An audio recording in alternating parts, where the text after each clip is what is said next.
Olá a todos, me chamo Marlin, bem-vindos ao PetCast. Estamos aqui no 5º episódio. O tema de hoje é educação musical nos anos iniciais. A gente tem como convidadas hoje a professora doutora Rita de Cássia e a professora doutora Rúbia Helena. Aqui ao meu lado estão as petianas Maria Gabriela, Mariana Quadros e Carolina Cherubini. Olá, é uma alegria muito grande estar aqui com vocês hoje nesse podcast maravilhoso aqui do PET Educação. Agradeço demais o convite para fazer esse diálogo com a professora doutora Rúbia. Muito feliz aqui de estar com vocês. Eu sou a professora Rita Domingues dos Santos, eu trabalho no Departamento de Artes da UFMT desde 2011 e também na pós-graduação do ECO, né, interdisciplinar. E a gente está aqui para fazer um bate-bola aqui, um pouquinho sobre educação musical nos anos iniciais. É uma grande alegria estar aqui com vocês. Eu sou professora Rúbia Helena Naspolini Coelho Yatsugafo. Meu nome dá um bom trava-língua, né, professora Rita? Um bom jogo musical. Eu sou professora da pedagogia, né, desde 2017 como concursada. Agradeço imensamente o convite do PET Educação para estar aqui falando de um tema tão importante, tão precioso na formação de professores. Nós agradecemos, ficamos muito contentes pelo aceite do convite, né, em nome do Grupo PET Educação. Realmente é um tema muito pertinente para a formação de pedagogos e esse tema é muito enriquecedor e significativo para nós que somos pedagogos, para os demais licenciados. Iremos iniciar o nosso diálogo. Então, para começar o nosso diálogo, eu gostaria de perguntar para a professora Rúbia e para a professora Rita, a partir das experiências delas como pedagoga e também como especialista em música, no caso da professora Rita, qual a importância da educação musical para a formação humana, a partir da abordagem da música como jogo nos anos iniciais. Muito obrigada. Eu gostaria de colocar um pouquinho aqui, então, alguns pontos da primeira geração de educadores musicais. Na verdade, gente, esse tema assim, da importância da música para o desenvolvimento pleno do ser humano, ele é debatido já há muito tempo, né? Ele vem desde lá da época da paideia, dos gregos, tal, mas como eu disse, a gente tem pouco tempo, vou falar um pouquinho sobre a primeira geração de educadores musicais. Por quê? Porque eles defendiam a ludicidade e a criação na educação musical dos anos iniciais, que é o nosso tema de hoje. Então, ou seja, para eles era muito importante essa questão do encantamento do jogo, né? A gente entendendo o jogo como essa questão de trabalhar a criação através da ludicidade. Jacques Dalcroze, ele escreveu uma teoria para a educação musical por volta do ano de 1924. Ele foi o pioneiro desses educadores da primeira geração. Então, ele defendia uma educação musical pautada no movimento, na expressividade, integrando todas as artes de forma interdisciplinar. A sua proposta é que a educação musical seja desde a mais tenra idade, desenvolvendo a escuta ativa, a voz cantada, o movimento corporal e o uso do espaço, trabalhando a improvisação e a criação. O Dalcroze também incentivava a capacidade de criar através da música e da expressão corporal, bem como de responder à criação dos outros desde os anos iniciais. Também podemos falar um pouquinho do educador belga Edgar Willems, que viveu até 1978, ele já era, né, então, do século passado, que era muito conectado às conquistas da psicologia e às correntes filosóficas de sua época. O Willems, ele dizia que, através da educação musical, a criança deveria se tornar capaz de ter alegria e prazer estético na beleza da arte, de vivenciar através da música a ética no bem e a metafísica na verdade.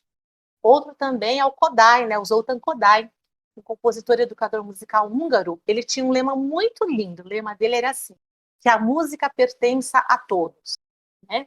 Kodály, ele se preocupava muito com a educação musical lúdica desde os anos iniciais, e ele lutou para a educação musical ser implementada nas escolas húngaras, e ele conseguiu isso.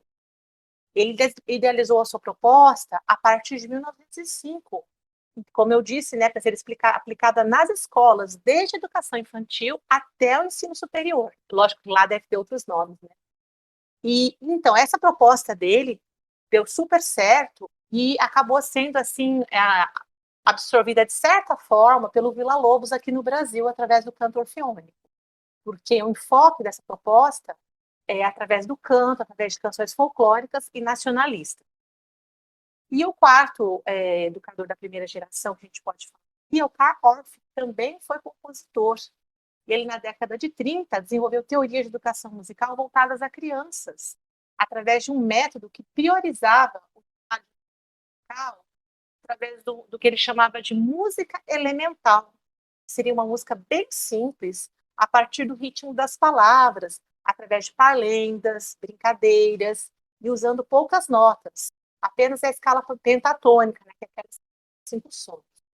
Para o Orff, o mais importante era o desenvolvimento da expressividade, através de jogos de imitação, improvisação e criação musical. Depois deles, vieram vários outros educadores musicais fantásticos, né? Podemos falar do Murray Schafer, da Violeta Gaines, da Teca Brito e tantos outros. O professor da Teca Brito, compositor alemão que morou grande parte da sua vida aqui no Brasil, Paul Reuter, um grande músico, sempre afirmava que o desenvolvimento humano tem que ser o principal objetivo da educação musical, não a questão teórica musical, e sim humano. E ele propunha vários jogos de improvisação e criação musical, tanto para crianças como para adultos. Então, a gente poderia falar de vários outros, mas eu gostaria de ouvir a professora Rúbia também, né? O que ela poderia acrescentar aqui para a gente nessa questão da importância da educação musical para a formação humana e essa questão do jogo, né, nos anos iniciais.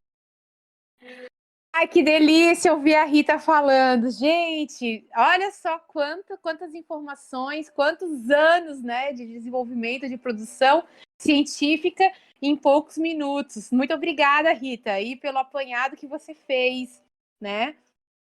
Então, eu vou responder no meu local de fala, né, como pedagoga, né? Agradeço a Rita pela retomada desses autores tão maravilhosos, né? Que são educadores, né?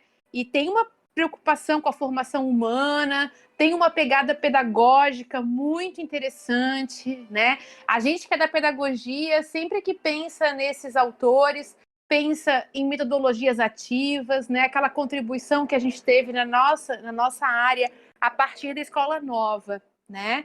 Então, quando a gente ouve a Rita falando, é importante a gente conectar com os nossos autores, né? Que a partir aí dos anos 1900, principalmente, né? Começaram a construir práticas, né? Mais significativas, contextualizadas e tudo mais, né? Então, eu queria só provocar um pouquinho mais a discussão aqui, né? Do meu local de fala de pedagoga. Eu estudei música, mas, assim, a minha grande experiência na música é ser uma violoncelista medíocre, e isso me ajuda muito quando eu penso em como ensinar música e como trabalhar com a música na formação humana. Afinal, eu sou obrigada a fazer um movimento que eu tenho que provocar os meus alunos a fazerem, né? Educação musical não se dá apenas a partir da aprendizagem de instrumento, né? A aprendizagem de instrumento é importante, é significativa, mas não nos anos iniciais, não na escola regular, né? Tem um outro momento para acontecer. Antes, a gente precisa trabalhar com uma dimensão mais ampla do que é música e do papel da música na constituição, né, dos seres humanos. Então, a provocação primeira delas, talvez até boba, mas eu acho que é preciso ser feita, né? Gente, música é som, né? E os sons estão por todos os lugares do planeta, e não apenas nos aplicativos, né? Hoje tem um monte, Spotify, YouTube, não sei mais o quê. E também não está só apenas no teatro ou no CD, né? A música não é produzida apenas pelos instrumentos musicais. A música é som e é também movimento, né? Não é só som, é também movimento, né? Mesmo quem não escuta com os ouvidos, como a gente está acostumado a pensar na escuta, né? Mesmo que não escuta dessa forma que a gente está habituado a pensar na escuta, é capaz de desenvolver, a partir de suas vivências e experiências, maneira de se relacionar com a música, ouvir música com o seu corpo, né? E com outras formas de sentir as ondas, né? E também de fazer música. Nós, seres humanos, somos seres musicais. A gente se encanta com os sons desde que a gente é bebê. Eu lembro quando eu estava grávida do meu filho Lucas, isso já faz uns 25 anos, né? Cada vez que eu pegava o meu violoncelo para tocar, eu percebia que o Lucas reagia de formas diferentes às diferentes músicas. Eu confesso que eu não sei bem o que as reações dele significavam, né? Mas que elas eram diferentes para diferentes músicas, isso eu posso afirmar que eram, né? Eu não sei se os chutes queriam dizer que ele estava gostando ou não. Eu também não sei se o silêncio queria dizer que ele estava prestando atenção lá do jeitinho dele ou se era uma indiferença. Não sei dizer. Mas que havia movimentação específica, diferente em algumas músicas, isso eu lembro que tinha. Né? O Delalande, que até que cita bastante nos textos dela, nessa ideia, né, de que nós somos seres musicais, nós seres humanos somos seres musicais, ele menciona, por exemplo, que um bebê chacoalha o seu chocalho e se encanta com ele, não é mesmo? Né? A gente vê os bebês com chocalho para cá, para lá, e eles se encantam, se fascinam com aquele som. Aqueles sons, melhor dizendo, né? Aqueles movimentos que são aleatórios, até numa certa medida vão se transformando em algo planejado, em algo pensado, né? Em ações que esperam resultados, né?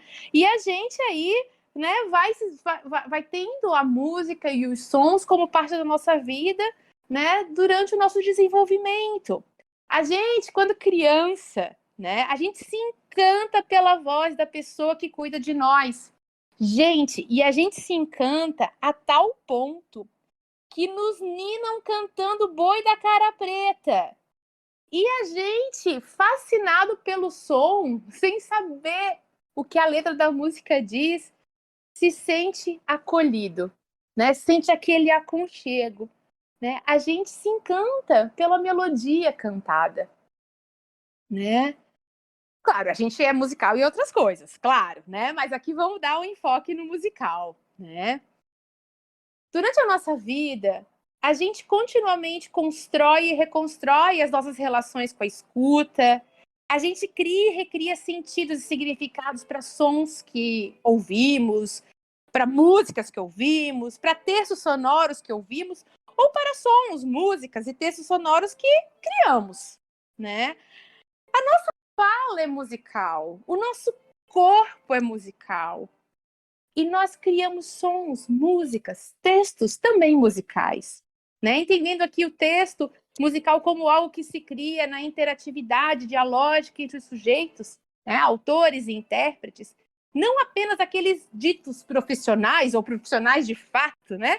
Mas também os estudantes, nos anos iniciais lá da escola, em seu processo de formação também precisam ter oportunidades provocativas e criativas para assumirem esses papéis de autores, intérpretes, né?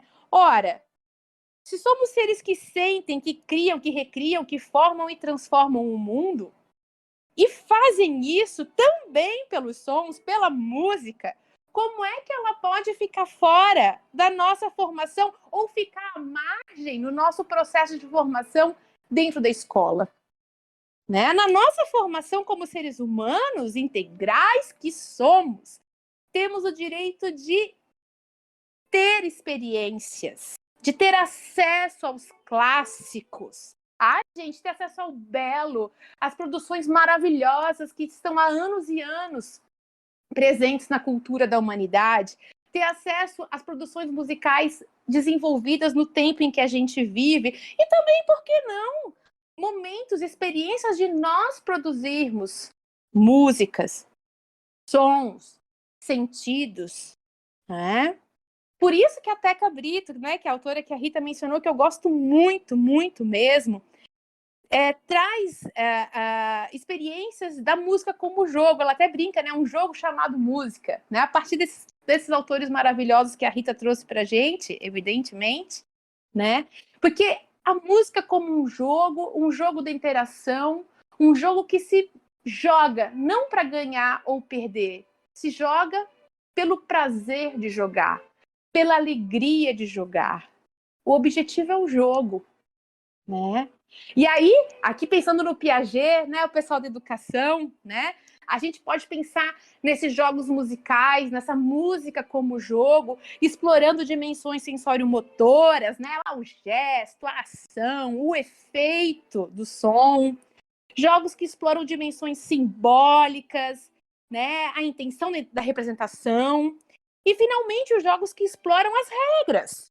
Dentre elas, claro, a própria notação musical, né? Que na escola, aqui nos anos iniciais, não tem que ser aquela partitura formal, nem é desejável que seja, mas uma escrita que a gente inventa com os fundamentos da música, né? Com altura, com duração, com esses fundamentos que são tão preciosos, as nossas garatujas, né? Musicais. Então, forma de reinventar também a escrita, né? Esses jogos são experiências a serem propostas aos estudantes, mas também criadas por eles. Então, é isso que eu penso que é o papel da educação musical nos anos iniciais. Pensar na música como parte de ser humano e desse mundo que a gente é expressão e parte. Respondi a pergunta?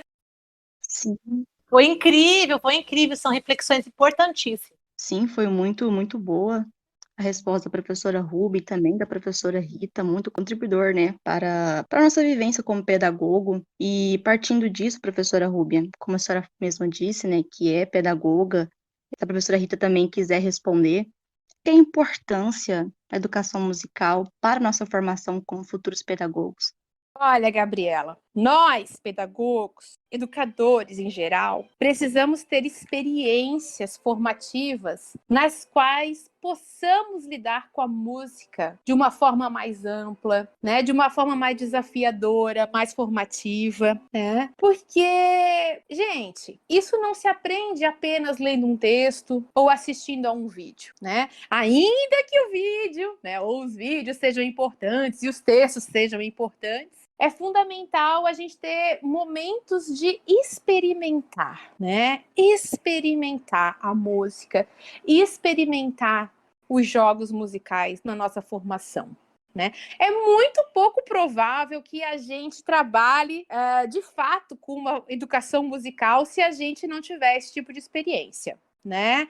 A maioria de nós, pedagogos, não teve isso na educação básica, né? Muitas vezes a gente tem isso pela primeira vez na graduação, né? E aí é o desafio da pedagogia, né? Até vou puxar aqui a brasa para minha sardinha, né?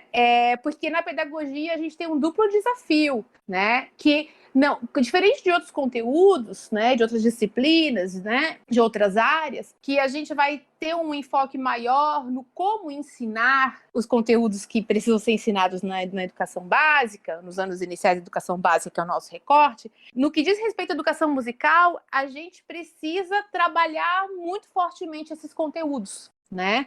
Então é algo que a gente precisa ter sempre em mente quando trabalha com educadores.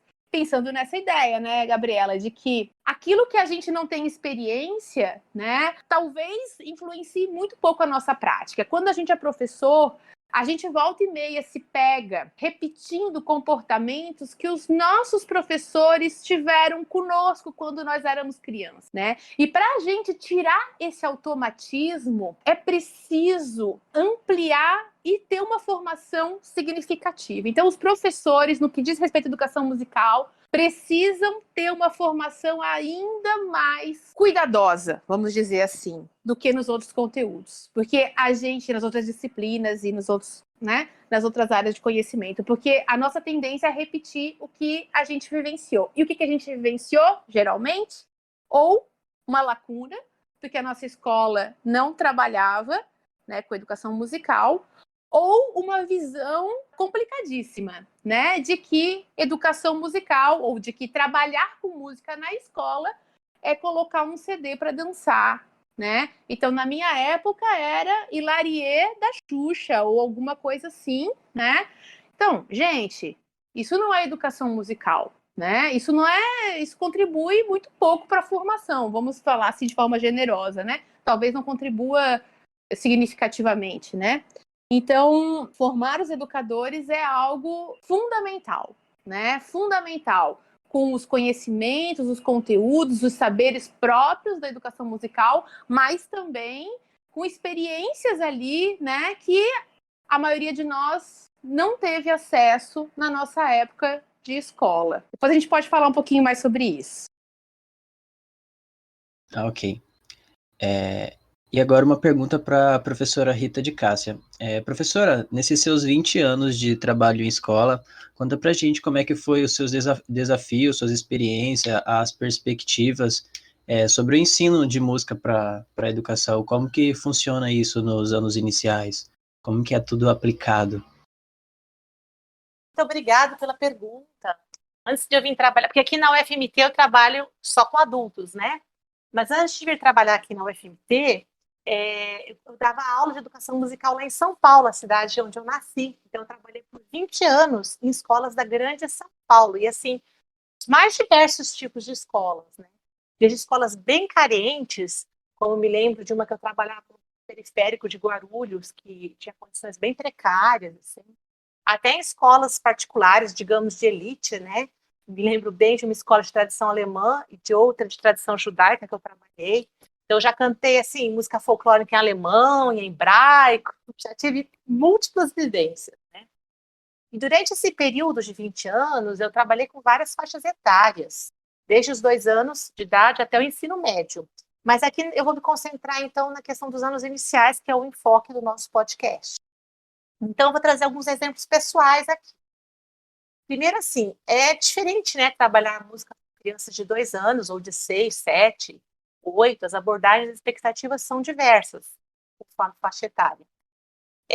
Mas, do meu ponto de vista, eu acredito que sempre é muito importante as abordagens trabalharem a música pelo viés da expressão corporal, do lúdico e pela integração da música com as outras áreas artísticas, sempre de uma forma interdisciplinar. Então, com crianças de 2 a 4 anos, trabalhava muito com brincadeiras tradicionais, né, para trabalhar ritmo, expressividade, canto. E aí, assim, eu vivia me atualizando nesse sentido. Aí eu fiz cursos com a Lídia Ortelli, eu não sei se vocês conhecem.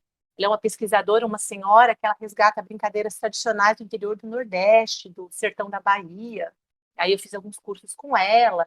E aí também fui fazer uma especialização, né, um mestrado lato sensu em música brasileira. Aí podia tocar instrumentos tradicionais, dançar, várias coisas focadas em música brasileira. E visando ampliar muito esse repertório de jogos cantados tradicionais. Aí eu trazia tudo isso para trabalhar com as crianças, né? E aí as crianças, assim, 5, 6, 7 anos, eu continuava com esse trabalho, mas eu já trazia mais, assim, propostas de improvisação, de criação, daqueles educadores musicais que eu falei para vocês no começo, né? Também trazia releituras de clássicos, né? Eu lembro de Pedro e o Lobo, peça do Prokofiev, compositor russo do romantismo.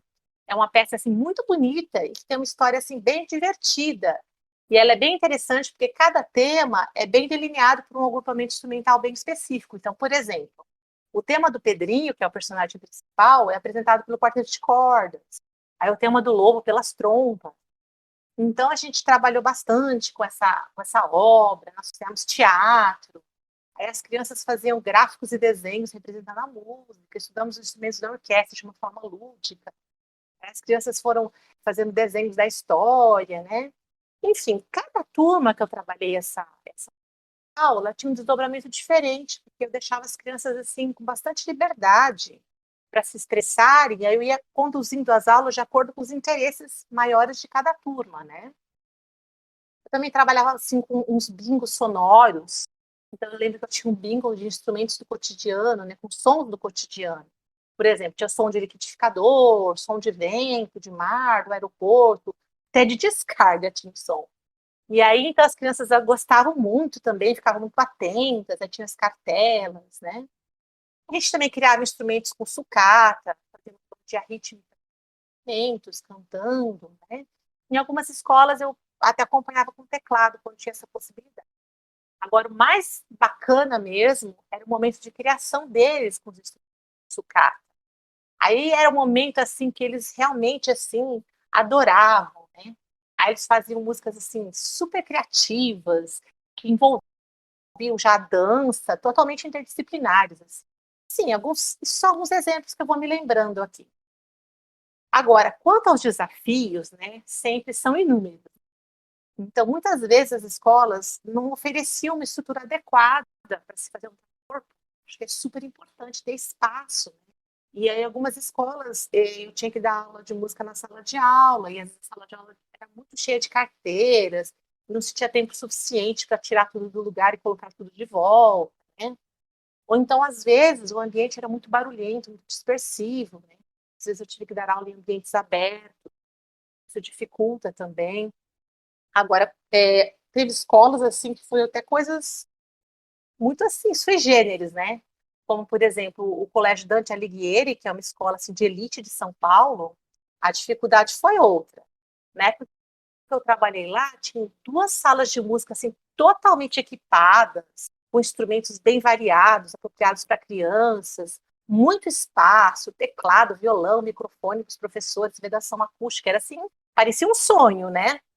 Só que era assim, gente, eu tinha que buscar as crianças num outro prédio. E a minha aula era só de 30 minutos. Então, eu tinha que ir lá buscar as crianças, eu levava para a sala de música, e aí eu tinha que terminar a aula antes para devolver as crianças na sala delas.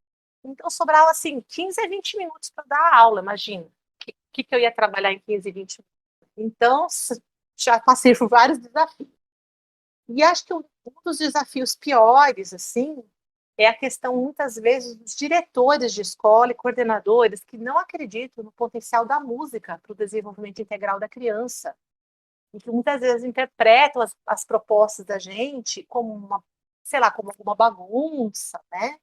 E também, assim, desrespeitavam e não valorizavam, algumas vezes, a aula de música. Então, eu lembro que em algumas escolas que eu trabalhei, assim, a gente notava que sempre que tinha que cancelar alguma aula na semana, por exemplo, quando o dentista ia na escola, tinha que cancelar a aula alguma aula.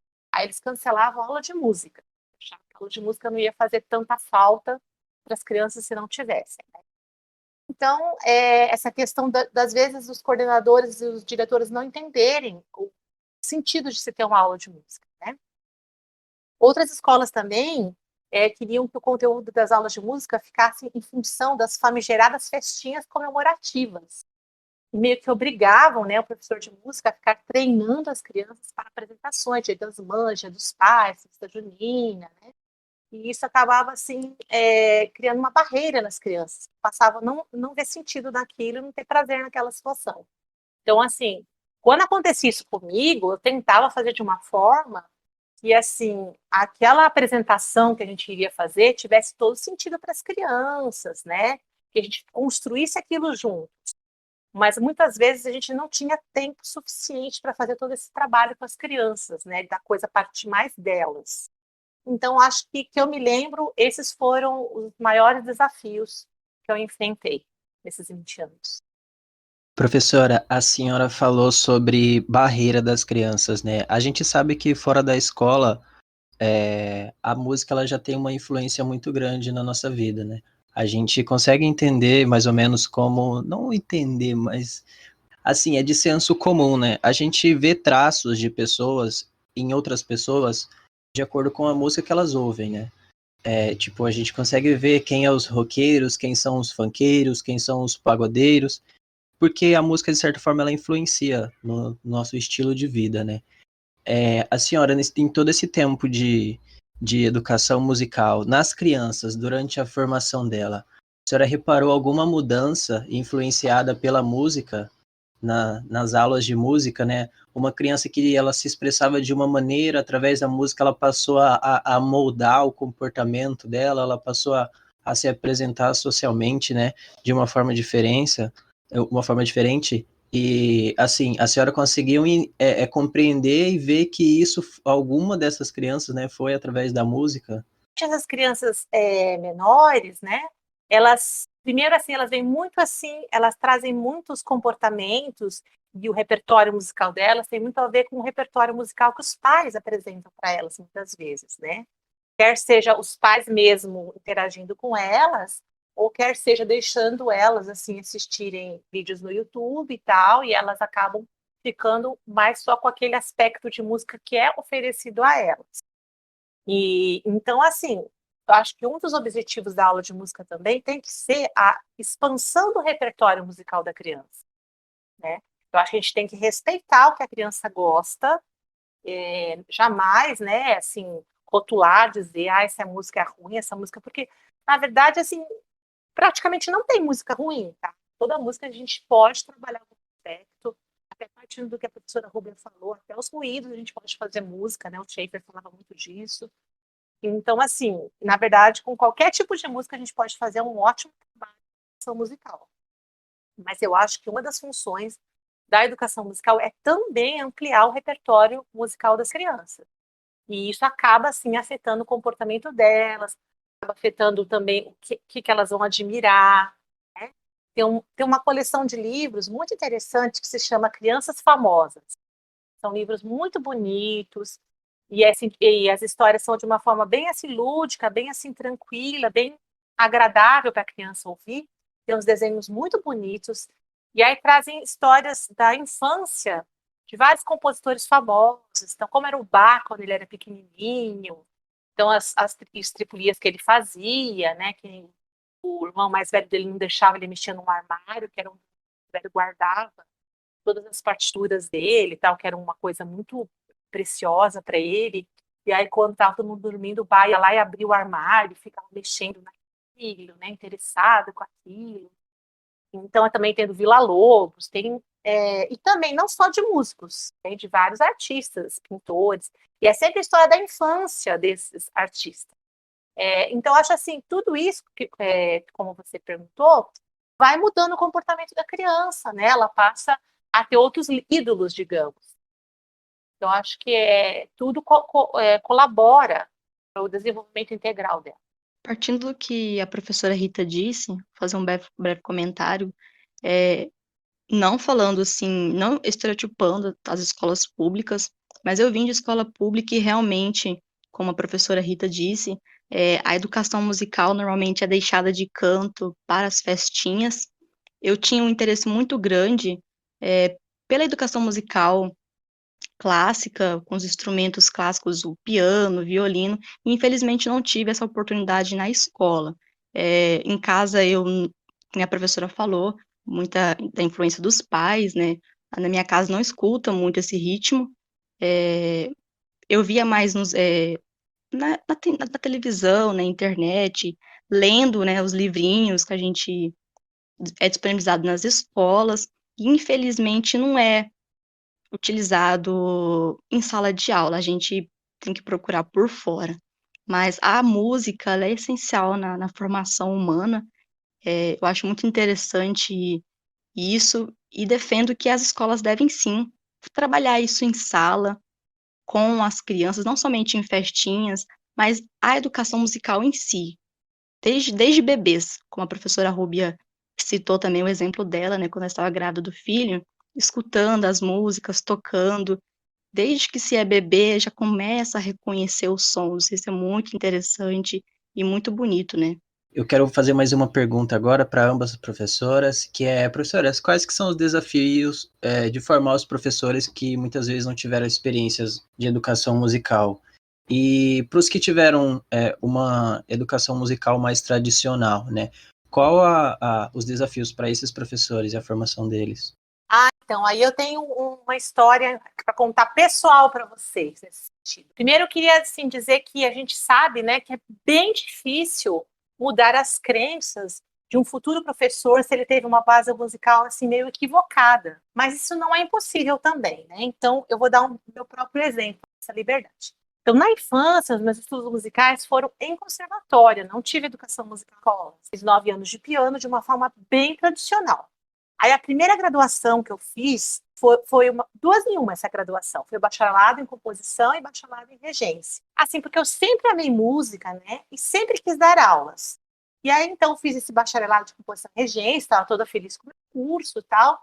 E aí, quando eu me formei, enviei currículo para um monte de escolas lá de São Paulo e comecei a trabalhar. Só que, gente, meu primeiro ano foi catastrófico. Como a minha formação foi estritamente teórica, não tinha tido nenhuma formação pedagógica.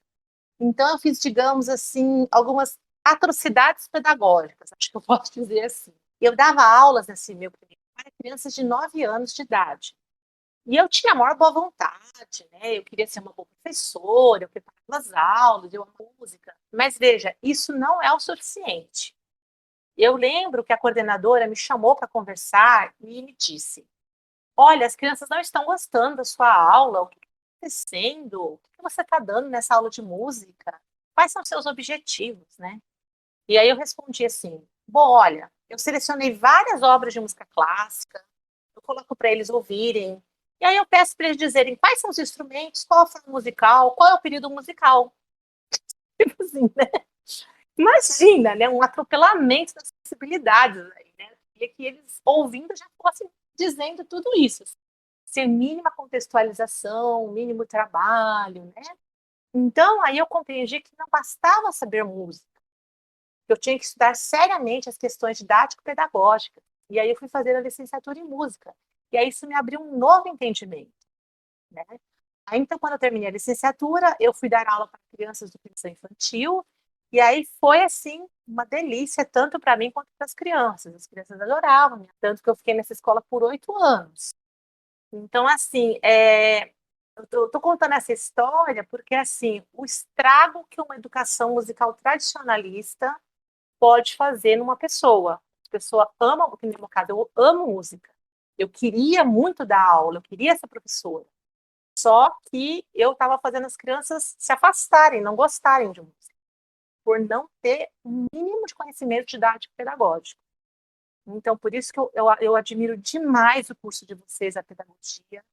Eu acho assim que é o curso assim mais, de certa forma, o curso mais rico, mais completo, porque essa questão didático-pedagógica é extremamente complexa. E eu acho que os professores de qualquer área teriam que ter essa formação. Eu tiro mesmo meu chapéu para você. Rita, adorei tua resposta e fiquei pensando aqui, né, no contraponto, né? Que é um contraponto, mas no sentido que nos parecem coisas diferentes, mas são complementares, né? A minha pegada era oposta. Eu sou pedagoga e eu não sei tocar. E agora? E agora, né? Tipo, eu toquei violoncelo, fui tocar, sei lá, fiz pelo Suzuki, toquei até um Breval, um Zaitz ali, 4º volume, né? E aí, como é que a gente trabalha com educação musical sem tocar um instrumento? Até um curso que eu fiz aqui na UFMT, numa das semanas que vocês fizeram de seminário de música, que veio a Magali, né? E ela me provocou muito, né? E me instigou a pensar de uma forma mais ampla, né? Que a educação musical vai para além do instrumento. Ela me falou assim: Rúbia, você não sabe tocar a ciranda cirandinha que você gostaria? Então, por favor, não toque. Mas chame uma pessoa que toque a cirandinha mais linda que você puder. E é isso que eu faço, tá, pessoal? Quando eu preciso de alguém que toque, eu chamo meu marido para tocar no violino a cirandinha, né? Porque a gente não vai saber tudo, né? Mas a gente precisa saber procurar aquilo que a gente não consegue fazer, que a gente não sabe como fazer, né? Então eu já vou aproveitar que eu me meti aqui e já vou responder também do meu ponto de vista quais são os desafios, né? Que eu estou trabalhando com a formação de professores, né? Eu não tenho nenhum bafão como da Rita, mas eu tenho uns bafinhos também. A gente, né, sempre tem os bafinhos para falar, porque eu acho que é bacana a gente falar assim abertamente, principalmente para as pessoas que estão ouvindo, saberem que a nossa formação se faz continuamente, né? Então, a gente investe naquilo que está bacana, às vezes a gente faz coisas que não são as melhores escolhas, e é no confronto com os limites que essas práticas apresentam que a gente tem a oportunidade de mudar, de pensar diferente, de pesquisar coisas novas, de entrar em grupos diferentes, de experimentar coisas diferentes, né? Então, eu acho bem bacana quando a gente traz assim esses bafões também, né?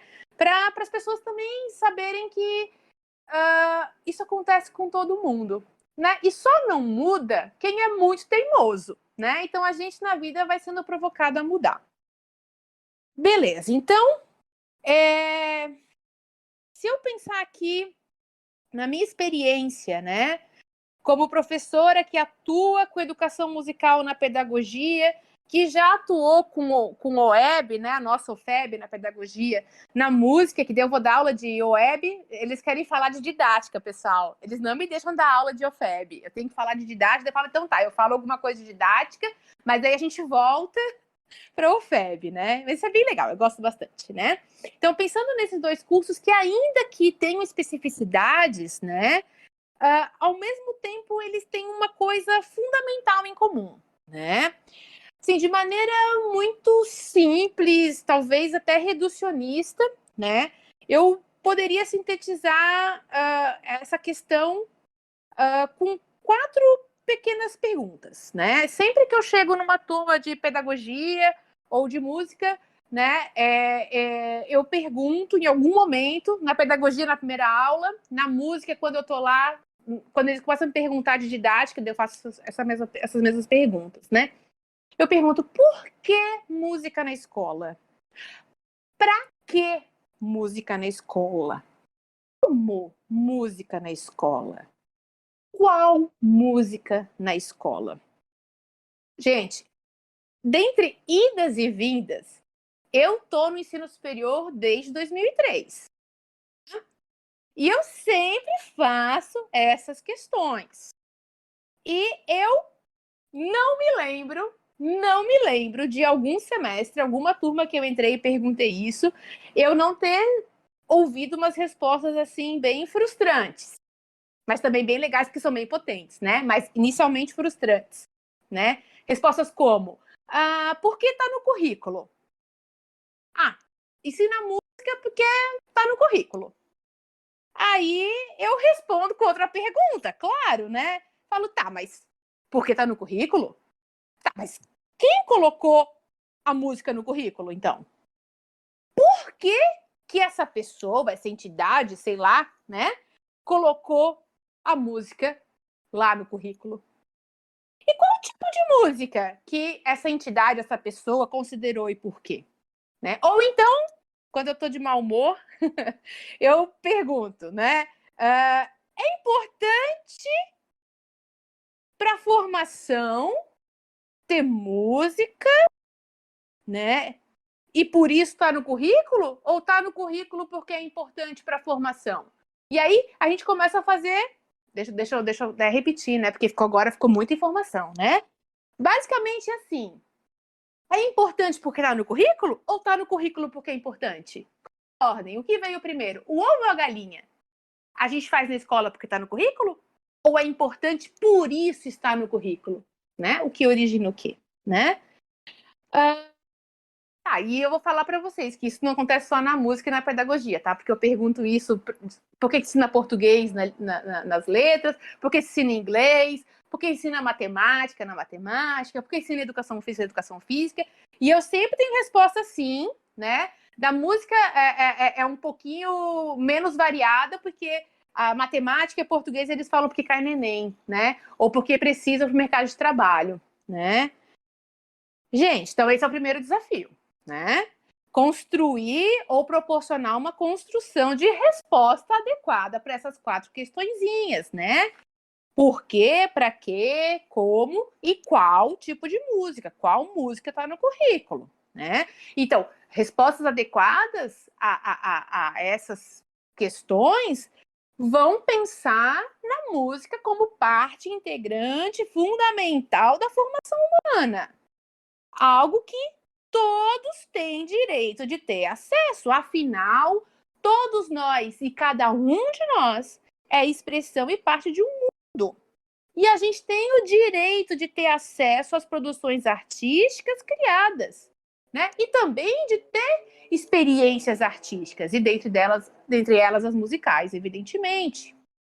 Né? Então, a primeira questão é qual é o nosso posicionamento político-pedagógico em relação também à música na escola, né? Temos que sair dos automatismos, porque eles não contribuem para práticas significativas e contextualizadas. Se a gente não sabe por que a gente ensina música e qual música e como como é que a gente vai fazer uma prática diferente daquela que a gente teve, né? Como a gente acabou de conversar aqui na nossa educação básica, ou aquela que a gente não teve e está lendo no livro, né? Precisamos saber, né, qual é o nosso posicionamento político, pedagógico em relação à educação musical também, né? O segundo desafio é trabalhar para desconstruir a ideia de que educação musical implique necessariamente ensinar alguém a tocar um instrumento. Assim como a Rita falou, e eu falei ali no início, né, da minha experiência, né, de quem não sabe tocar instrumento e é pedagoga, né? Então, os instrumentos musicais são importantes? São importantes, são muito importantes. A gente pode mostrar de outras formas, se a gente não toca, a gente pode convidar pessoas a virem apresentar e a tocar, né? E da mesma forma, assim como a Rita falou, quando a gente toca, né, não é eu levar o meu piano toda semana para aula e fazer apresentação minha para as crianças escutarem, né? Então, vai para além disso. A educação musical nos anos iniciais precisa ter uma abordagem de construção, de jogo, de lúdico, de corpo e movimento, né? Essas experimentações que são formativas e são muito importantes para a formação humana de cada uma das crianças, né? E dos adultos também, que a gente pode pensar, né, para todo mundo, né? Professora, a parte da leitura, né, que foi sugerida pra gente também, tinha uma parte que eu achei muito interessante que falava do Rubem Alves sobre a questão da música fazer parte de uma questão mais que não é útil pra gente, que é mais algo fluido, é algo para você aproveitar, é um prazer da sua vida, igualmente a arte. Então, eu acho interessante pensar nisso, porque é bem como realmente se pensavam os gregos sobre as artes, sobre tudo que se fazia. Nada disso está relacionado com algo que tem uma utilidade prática, assim, de que, sabe, é algo para você ter prazer, para você observar, admirar e conhecer mais sobre o mundo a partir e se conhecer também a partir daquilo. Então, eu acho a música é nesse sentido, né? Que a senhora fala de humanizar. Super Porque não legal. é uma questão do útil, é uma questão humana, é uma questão de se conhecer. Justamente. E até eu também anotei aqui, né, que eu queria falar sobre isso, porque esse também é um desafio. Talvez esse seja o nosso terceiro desafio. Superar essa ideia, romper com essa ideia que eu aprendo música para. Aí aprende música porque é bom para concentração. Aprende música porque melhora o raciocínio matemático. Aprende música para qualquer outra coisa. Não, gente, não que você não possa melhorar sua concentração, seu raciocínio, sei lá, ou outra coisa aprendendo música. Assim como também você pode melhorar suas habilidades musicais aprendendo matemática, não é verdade, Rita? Por que não, né?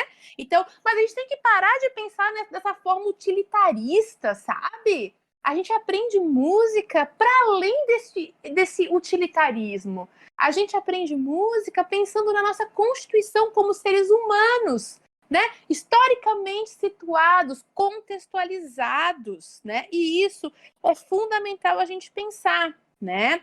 E talvez, né, desafio, que podia ser, já falamos 3, agora o quarto desafio, talvez, né? Romper com essa perspectiva utilitarista demanda em nós, educadores, também que atuamos no ensino superior, trazermos mais e mais experiências significativas que possibilitem aos nossos professores em formação experimentarem outras abordagens, né? Eu dou aula de educação musical, tem uma das disciplinas que é de oficinas, né? E é muito legal, assim, porque os alunos chegam no primeiro dia de aula achando que vão ter um tipo de disciplina, né? E aí os sonhos deles todos caem por terra nos primeiros 15 minutos, né? E aí com jogos, tudo mais que a gente vai criando, né? No começo aquele estranhamento, tá, mas isso não é música, né? Ele jamais tinha imaginado, por exemplo, né, Rita, que a gente trabalha com as paisagens sonoras, né? trabalha com a música contemporânea, escrita quase como em forma de cartoon, né? Essas experimentações. Então, os alunos olham, tá, mas isso não é música, né? E aí, durante os encontros, a gente também ia construindo e insistindo, né? Nessa experimentação do jogo pelo prazer de jogar, a alegria de estar tendo contato com a música, escutando o Pedro Lobo maravilhoso que Rita citou, né? Por que não? Claro que sim, né?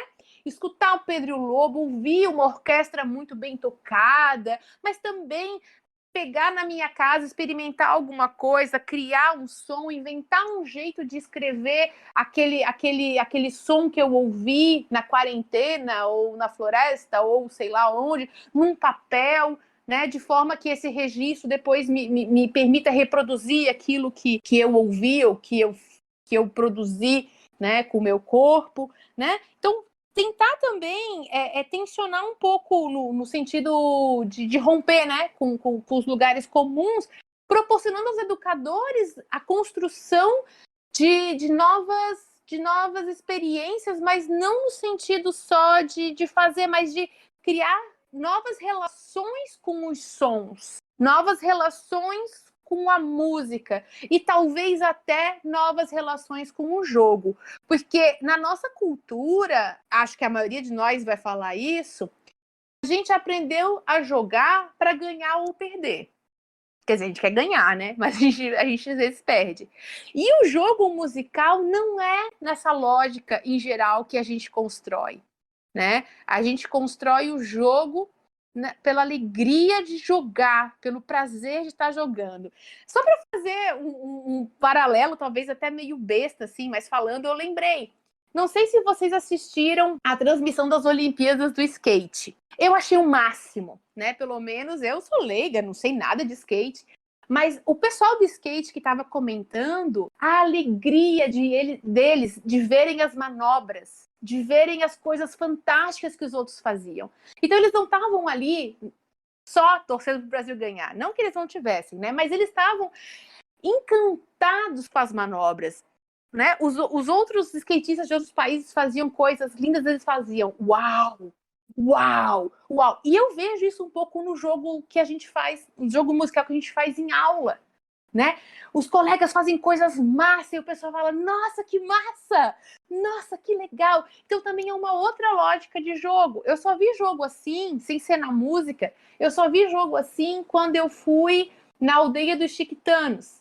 E eu vi o jogo de futebol deles, que todo mundo vibrava com gol, independente de que time marcasse. Então, a alegria do gol, né? Não a alegria necessariamente de ganhar ou perder, mas a alegria da jogada bonita, do espetáculo, sabe?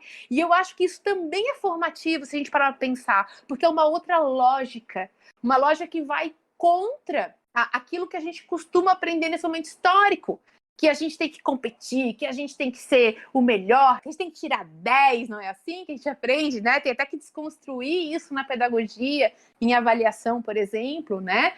Então, olha que bacana, né? Uma nova relação com os outros, com a construção de textos, com a construção de interações entre as pessoas. É uma interação colaborativa, né, de manter aquele jogo acontecendo, de transformar aquele jogo em algo desafiador e interessante para todos que estão ali participando. E talvez assim o último desafio que eu queria assim ressaltar é de a gente pensar assim a partir da fala da Rita, né? E aí eu também lembrei da minha experiência ali, a minha frustração de não tocar, né? E de sentir falta de tocar. Eu sinto muita falta de tocar, né? Mas a gente vai compensando de outras formas, né? Então, eu acho que o nosso quinto desafio é nós, como educadores, que trabalham com música ou não, todos nós educadores, né? A gente assumir o nosso compromisso de que a gente se forma continuamente, pessoal. A gente se forma continuamente, né? Então, a gente sempre pode superar a gente mesmo, né? E ser educador é isso, esses movimentos de superação de nós mesmos, um jogo bom, um jogo de desafio com a gente, um jogo de fazer a nossa profissão mais interessante. Eu tive uma aluna da música que um dia ela chegou reclamando, ela é uma cantora famosa aqui em Mato Grosso e ela dava aula com violão, né? Então um dia ela chegou na aula reclamando que os alunos não queriam saber da aula dela, que estavam muito chata, que ela estava de saco cheio e tudo mais. E eu falei, fulana, me diga uma coisa, como é que você consegue estragar uma aula de música, Flor? E ela ficou brava comigo, né? Era uma sexta-feira à tarde, lembro como se fosse hoje. Até depois eu pensei, eu não devia ter falado isso, mas falei, né? E aí eu falei algumas coisas, né? A partir do que ela tinha falado, que ela tinha explicado da aula, né? Como é que ela fazia com o violão. E eu sugeri, falei, fulana, por que você não faz assim? Por que você não faz assado? Por que você... Eu dei algumas sugestões, né? E falei, né? Novamente, né? Eu não consigo acreditar que uma pessoa tão massa como você... É porque a gente bate a sopra, né, Rita? Uma pessoa tão massa como você consegue estragar uma aula de música. E ela foi muito brava comigo. Ela falou que ela pensou em mim o fim de semana inteiro, com aquela raiva, aquela força do ódio. E ela foi para a escola na segunda-feira e experimentou algumas sugestões que eu fiz, né? Claro que alguma coisa pode não ter dado certo, mas em geral parece que funcionou. Porque na sexta-feira ela chegou com um sorriso de ponta a ponta do rosto, né? Falando, professora, muito obrigada, né? Dos comentários que eu fiz ali. Comentários simples, mas como a Rita falou, né? Do viés da pedagogia, que ela também, se olhar a minha aula, pode falar, né? Pode falar várias coisas do ponto de vista da formação de licenciado em música que vão me ajudar a pensar, a repensar as aulas, as práticas construídas coletivamente e fazer um trabalho melhor. Então, a gente pensar que a gente está em contínuo processo de formação, pessoal, e isso é lindo. Essa é a parte mais maravilhosa de a gente ser professor, educador em todos os níveis, né? Só uma propaganda aqui, gente. A Rita falou das histórias, eu contei essas histórias, tá, Rita? Tem 10 delas que estão lá na Água na Peneira. Se alguém quiser acessar, eu vou ficar bem feliz. Do Bach, do Mozart, do Haydn, do Handel. Contei aí algumas. Se alguém quiser acessar, fiquem à vontade lá no Água na Peneira, no Facebook. Tá? Então, assim, né, eu acho que é isso que eu posso contribuir nesse momento, né? Talvez a provocação maior é a gente aceitar as provocações, né, Rita? Da profissão, né? Vai fazer uma aula, fazer uma dinâmica, não deu certo, vai para casa, vai pensando o que poderia ser diferente, ouve os alunos também. E, gente, outra coisa que eu esqueci de falar, né? Ou que eu esqueci de ressaltar, né? E acho que Rita concorda comigo, porque conheço a Rita há bastante tempo, ela é uma professora, gente, fantástica, né? A gente parar de levar jogo pronto para simplesmente ser reproduzido pelos alunos. A gente pode levar jogo também, mas bora inventar, bora deixar esse protagonismo deles, né, ficar mais manifesto, mais presente na aula. Eles também têm tantas coisas bacanas para propor, para inventar, né, Rita? Verdade. Tanto os alunos, as crianças mesmo, né? Quanto os alunos, vão supor, né? Eu vou dar uma aula lá na pedagogia, né? Não ficar querendo que faça exatamente, né? O jogo do Dalcroze, o jogo, né? A partir dos princípios do Dalcroze, aí os alunos da pedagogia vão criar o jogo, cada um vai criar o seu jogo, cada dupla, cada trio, né? Tem inúmeras possibilidades. E a gente, às vezes, esquece de potencializar isso, né? Porque, assim, ó, mesmo nós, né, Rita? A gente tem um pouquinho mais de idade que os nossos alunos. É pouquinha coisa, né? Mas a gente já vê que tem também uma diferença até do universo que eles têm acesso, né? Como o pessoal comentou aqui, né? Do universo das músicas que eles escutam, né? Então, por que também não a gente está aberto a eles trazerem esse universo para a aula e a gente criar e reinventar junto, né? A partir dessas gerações, né? Então, se a gente vê isso com os adultos, com as crianças, então, que às vezes pula 2 gerações, né? Então, eles também têm tantas coisas para ensinar para a gente, para contribuir, para fazer a aula mais interessante, né? Vamos parar de fazer aula para as pessoas, mas fazer aula criar aula, recriar aula com as pessoas. Isso na música e em qualquer outra, né, área do conhecimento. Eu queria agradecer as professoras convidadas de hoje e que eu adorei conversar com vocês hoje. Eu queria agradecer às petianas daqui também e que futuramente a gente possa estar nos encontrando aqui novamente, conversando novamente sobre música, sobre pedagogia, com ideias novas, com outras ideias formuladas. E é isso. Muito obrigado às professoras, Nós te agradecemos o petianas. convite, viu, pessoal? Adoramos estar aqui com vocês, pensando um pouco, né? E falando um pouco de algo que a gente ama. Muito obrigada. Sim, agradecemos imensamente. E um forte abraço a vocês. E, por favor, se cuidem, hein? Se sair de casa, só é estritamente necessário com máscara. Grande abraço a todos e todas. Então, pessoal, hoje esse foi o podcast de hoje. Gostaria de agradecer a participação e contribuição das professoras Rita e Rúbia nesse assunto muito importante e pouco falado, que é a educação musical nos anos iniciais. Espero que vocês tenham gostado do podcast de hoje. Para acompanhar mais informações, é só nos seguir nas nossas redes sociais, PET Educação UFMT.